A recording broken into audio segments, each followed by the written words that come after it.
Selamat sore kakak.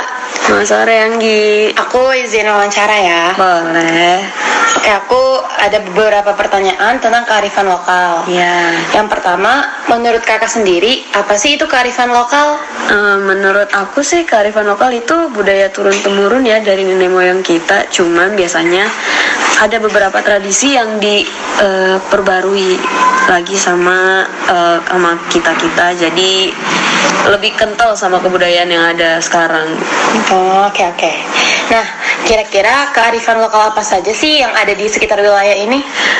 Kebetulan di daerah sini tuh ada 3. Yang pertama biasanya tahlilan. Kalau ada orang meninggal, malamnya kita tahlilan. Terus tasyakuran bayi 40 hari. Jadi kalau ada bayi baru lahir nih 40 hari, nah biasanya dia tasyakuran. Terus yang terakhir biasanya ini sih upacara mitoni. Kalau buat ibu-ibu hamil, biasanya kalau kandungannya baru 7 bulan tuh, nah itu dia ada upacara mitoni tuh. Oke. Nah, pertanyaan terakhir untuk kakak, menurut kakak nih, gimana sih cara supaya kearifan lokal yang udah diwarisin bisa terus berkembang? Menurut aku caranya itu dengan kearifan lokal ini diturun-temurunkan dan diajarkan juga ke anak cucu kita. Jadi bisa dalam bentuk pepatah, peribahasa. Nah, jadi itu yang bikin terus-menerus, tidak terputus. Oke, terima kasih kakak. Sama. Selamat malam Ibu. Selamat malam Denaya. Di sini saya izin ya untuk wawancara. Saya memiliki beberapa pertanyaan mengenai kearifan lokal. Nah, bicara tentang kearifan lokal, di daerah sini kan terkenal ya tentang kearifan lokalnya tuh salah satunya ada upacara mitoni. Nah, bisa tidak Bu, tolong ceritakan detail dari upacara mitoni? Oh bisa, boleh. Jadi gini ya Denaya, setahu saya upacara ini dilakukan oleh para masyarakat Jawa untuk para ibu hamil ketika kehamilannya sudah memasuki usia 7 bulan ya. Sesuai dengan asal katanya mitoni itu dalam bahasa Jawa yaitu pitu, artinya 7. Tradisi ini biasanya diadakan oleh masyarakat Jawa di hari Rabu atau Sabtu tanggal ganjil berdasarkan penanggalan kalender Jawa. Untuk rangkaian upacaranya biasanya ada 4, yaitu yang pertama siraman, disiram dengan menggunakan air yang berasal dari 7 sumber yang berbeda. Yang kedua ganti busana. Nah ini calon ibu akan menjalani proses ganti busana sebanyak 7 kali dengan menggunakan kain. Yang ketiga brojolan. Saat prosesi ini nenek dari calon bayi dari pihak ibu secara simbolik akan memberikan kelapa yang sudah dimasukkan di atas perut ibu bayi kepada nenek besan dari pihak ayah. Yang keempat selamatan. Pada rangkaian kegiatan terakhir ini akan ada penyampaian doa yang dipimpin oleh pemangku acara sembari mengelilingi selamatan. Oh baik Ibu, terima kasih atas penjelasannya. Sama-sama. Untuk pertanyaan yang kedua, kalau untuk perkembangan dan makna filosofis dari kearifan lokal ini sendiri, Ibu tahu nggak kira-kira? Kalau untuk perkembangan pelaksanaan mitoni, setahu saya saat ini udah jarang ada yang pakai tradisi tardahulu ya. Biasanya saat ini mereka hanya mengadakan selamatan sederhana di rumah masing-masing dengan mengundang para tetangga aja, minta selamat, minta lancar gitu loh Dek.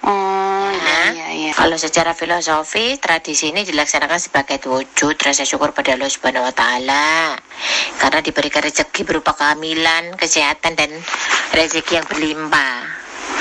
Seperti itu ya. Jadi memang tradisi ini sangat kental dengan nilai-nilai religius yang ada. Oke baik Ibu.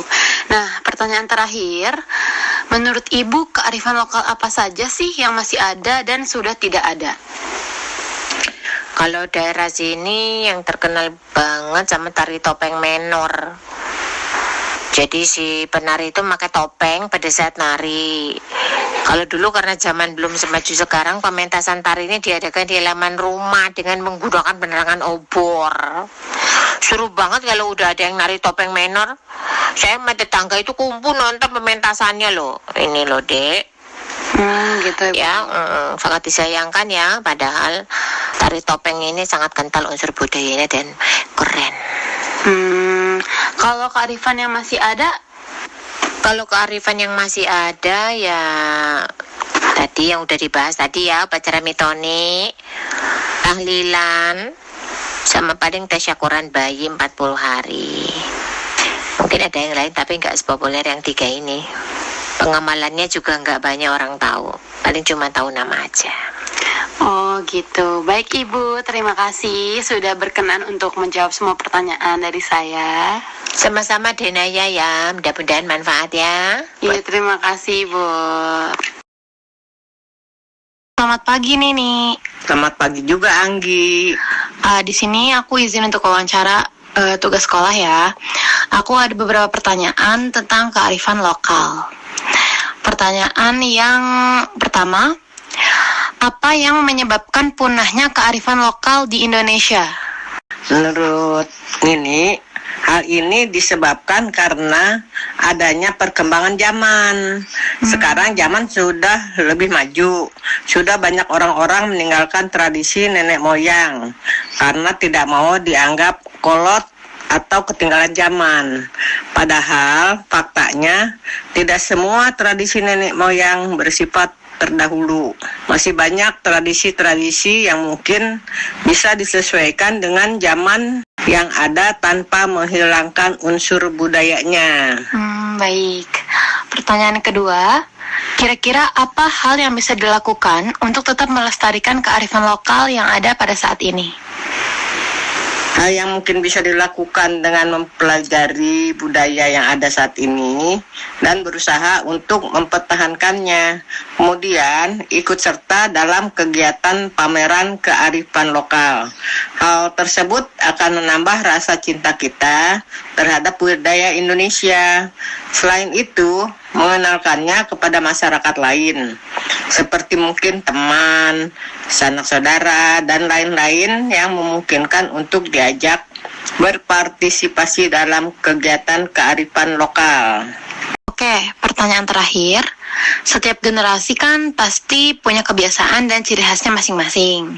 Nah, menurut Nini sendiri, perbedaan kultur sosial apa yang khas pada setiap generasi dan bagaimana perbedaan tersebut dapat membentuk sebuah peradaban?